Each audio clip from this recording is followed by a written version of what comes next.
is up, guys? Welcome back to another GeekaWhat video, and in today's video we're finally building a budget gaming setup for 2021. I've tried to get the whole setup in at around $1,000 or £1,000 over in the UK, and got a really awesome budget PC, high refresh rate budget monitor, and some great budget peripherals to take a look at in today's video. So without any further ado, let's do this. To kick things off in style, I want to give a huge shout out to Surefire, who sent over some awesome budget peripherals today. And as if that wasn't enough, there's even more in this box that we're going to be giving away to you guys. So details on how to enter will be linked in the description below. Now the PC build is the one we always start off with, so I would hate to break tradition. And this here is based on a recent budget build that we put together. That build actually had a GT 1030 in, but for this system we've upgraded to a GTX 1650. These can be found second-hand on eBay for fairly reasonable price points. Obviously it's still not great, but it's a good interim solution until the 30 series cards come back into stock. A Ryzen 5 CPU, 16 gigs of RAM, and an M.2 NVMe drive give us kind of everything we need, and a package that would allow us to drive at least 120 frames a second in some of the biggest titles out there. It's built into a case from Neutron Labs that's got a bit of RGB at the front, so we like that, plenty of mesh and airflow, and I'll link that alongside all the components today for latest pricing and availability down in the description below. Let's have a look though now at some of our peripheral choices before moving on to our high refresh rate monitor. Now, one thing that I think people often overlook in a budget setup is actually a pair of speakers. So it's nice to have a pair of speakers for today's setup build. Obviously, you also want to have a good surround sound headset, so we'll come on to that in a moment. But these look pretty cool, and it gives us a really nice black and red aesthetic for the setup today. First impressions are not bad. They feel quite lightweight, but they are intended to be a good budget option. We've got some nice rubber feet at the bottom. All in all, not too bad, and we'll have to test how these sound. As we say here in the UK, the proof really is in the pudding. The next thing we're going to look at is actually our extended mousepad. Now, for any gaming setup in 2021, it's important to have an extended mousepad. Not only will it protect your desk, but it also gives you a really nice even surface to game on, allows you to track a lot more consistently. So you can see here we've got one that's going to be big enough for our keyboard and our mouse, but also not take up too much room if you're sort of gaming in a slightly smaller space. A little bit of RGB as well can be controlled with the mousepad here. Fairly generic stuff, right? RGB mousepads are not too difficult to get wrong, and I'm glad to say that this one looks to fit the bill really quite nicely. We'll come back to the rest of our peripherals in a second, but first off, let's get the monitor out and really get this setup motoring along.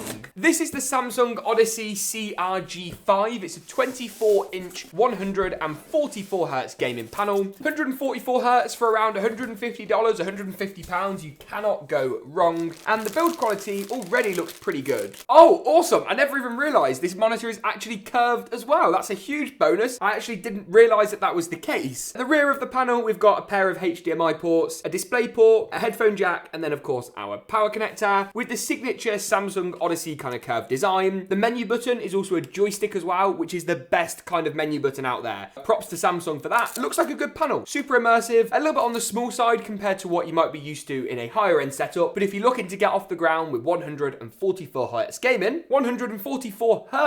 then this is likely the panel for you. And that really is all there is to it. Lovely stuff. Let's go ahead and get the monitor plugged up, and then of course move on to the rest of the peripherals in today's gaming setup before we boot it up and try it out with some of the latest titles out there. Looking good. The setup's actually starting to come together. I've gone ahead and plugged up some of the peripherals. Editor Dan was just saying how small the monitor looks compared to what we used to. Obviously making the big setups, we use like a 32 or even a 40-inch monitor. Keep your eyes out for that one soon. Now that brings us nicely on to the rest of the peripherals. We've got this lovely little gaming mouse, once again from Surefire, so big shout out to them for sending it over. It's got an addressable RGB strip down the side and some cool little mouse buttons on there as well for navigating forward and back, and also for adjusting your DPI. This isn't the only mouse though they've got in the range. There's a few different options available, so we'll do some little B-roll shots comparing them to each other. So if you've got more of a kind of preference towards MOBA titles, or you need some more buttons, or you want something more lightweight, hopefully they should have you covered. So check out those comparisons on your screen now. But I think my favorite is probably this one, the Hawk Claw. So let's get that out, get that on quite our small mouse pad, and kind of see how it is in the hand. See what kind of grips we've got, see what kind of sensitivities we've got available, all that good stuff.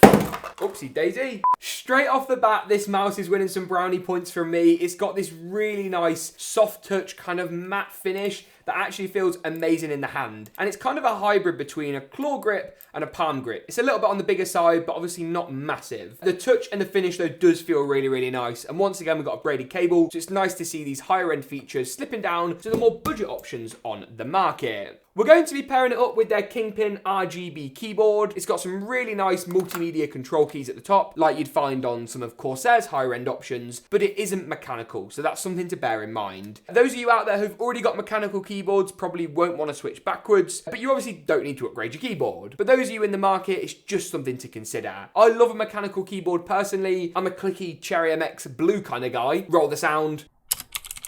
So that's just something to bear in mind, but we'll give this a proper go when we boot it up in just a second. We've got one more product though that we need to add to our setup to finish things off today. We've covered the PC with the 1650, our curved 144Hz monitor, and of course pretty much all of our peripherals, but not the headset of choice today. It's the final peripheral in from Surefire, and this one is potentially a really strong contender. Not only is it a 7.1 surround sound headset, which is absolutely vital in 2021, it just makes sure you can hear the enemies all around you in some of the biggest games out there, but it's got some really cool kind of open back style RGB aesthetics, which could look pretty good. We will of course test the included microphone as well in a moment to make sure that it stands up, and with customizable RGB lighting. Did I mention it's got RGB? It should look pretty sick. I think these actually look better out of the box than they did on the box. They're really comfortable actually as well on the head. I really like this ear cup design. It feels so far quite light. You have got this slightly bulky controller. You get this on a lot of wired headsets though, which some people are not going to like quite so much, although it does give you quick access to your mute and of course your volume controls and another button. I'm guessing this is for the RGB, but there's only one way to really find out, and that's to get the setup booted up today, finish up plugging up all of the cables, and then we're ready to go, ready to see how the system and the whole setup performs in the likes of Overwatch, GTA 5, maybe a little bit of Valorant. So to do that, let's get our setup booted up and actually see how good it looks when it's all powered up. Let's do this.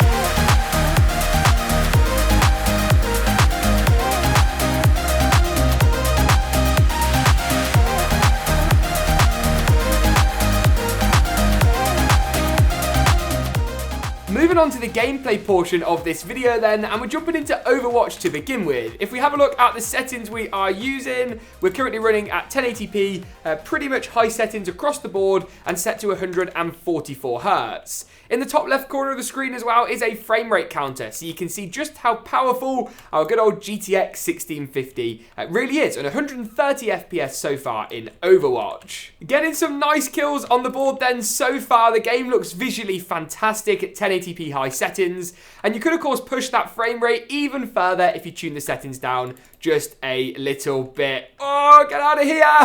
That's another kill, and I think we have indeed won the game. Happy days. Now also seems like a better time than any to test the headset's built-in microphone. I've done a few tests already and I'm really impressed. You're currently listening to the Rode NTG4 Plus, and then let's switch over now to the headset's built-in microphone. You're crystal clear and are going to be great for Discord or Skype calls, great for staying in touch with friends online, and while you might not be the next Twitch streamer with it, given the price point of this headset, it really is very impressive. That brings us nicely on though to the next game on the list today, Fortnite. You can see here then that we're running at 1080p competitive settings, so low for pretty much everything apart from the view distance, which is set to far, and this will maximize our competitive advantage and also our frame rate in one foul swoop. So let's go ahead and jump into a game and see what kind of frame rates we're actually able to achieve. Once again, MSI Afterburner is in the top left corner, so you can monitor the FPS performance throughout using that number. So early doors then, we're sitting around 160, 170 frames per second on average. This is not going to end well for you, buddy. No chance whatsoever. Here we go. Yes, lovely result. He had super low health. And early doors in Fortnite, we're sitting around 170, 150 frames per second on average, which is really not a bad result. Boom! And there's a second kill. I am on fire today in Fortnite. I haven't played this game in quite a while, actually. And it feels good to be back, my friends. It feels good to be back.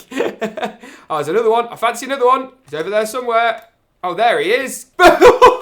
Beautiful. 3 for 3. I genuinely thought it was over for me there. But clearly not. Clearly Fortnite is my game today. Oh, this is not good. This is really not good. Oh, no, no, no, no, no, no, no, no, no, no, no. Oh, my goodness gracious me. This is outrageous. I have got next to no health. So it's probably time for me to call it quits. But there's only 15 people left in the game and feeling just a little bit too confident today, I think. Oh, nearly. Place number 7. Not a bad result in Fortnite. And it allows us to move nicely on to the next title today, which is a little bit of Valorant. You can see from the graphical settings that we're actually running at full HD 1080p, pretty much kind of high medium settings across the board. Let's jump in then to a kind of practice game and see what FPS numbers we're actually able to achieve. Straight away then, we're sitting around 320 FPS. Let's see if that does deviate when the game actually starts in around 7 seconds time. Graphically though, to begin with, looking pretty good at kind of medium settings in Valorant.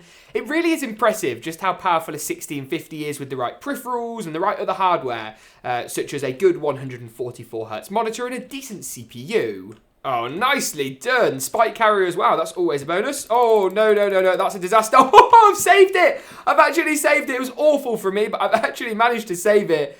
Oh, my goodness. Goodness gracious me. Oh, I would look at the camera, but I'm just concentrating too hard right now. And there's the win. I've been so impressed with this little system and this little setup. It really does perform so well for around that $1,000, £1,000 budget. And those of you who are trying to kind of count the pennies a little bit in 2021 or just want something to get into PC gaming, this is definitely worth a look. On that note though, that pretty much wraps it up for not only the gaming benchmark section of the setup, but the whole video. If you enjoyed it, give it a big old like rating. Make sure to get subscribed. Thanks for tuning in though. And as always, we'll see you in the next one.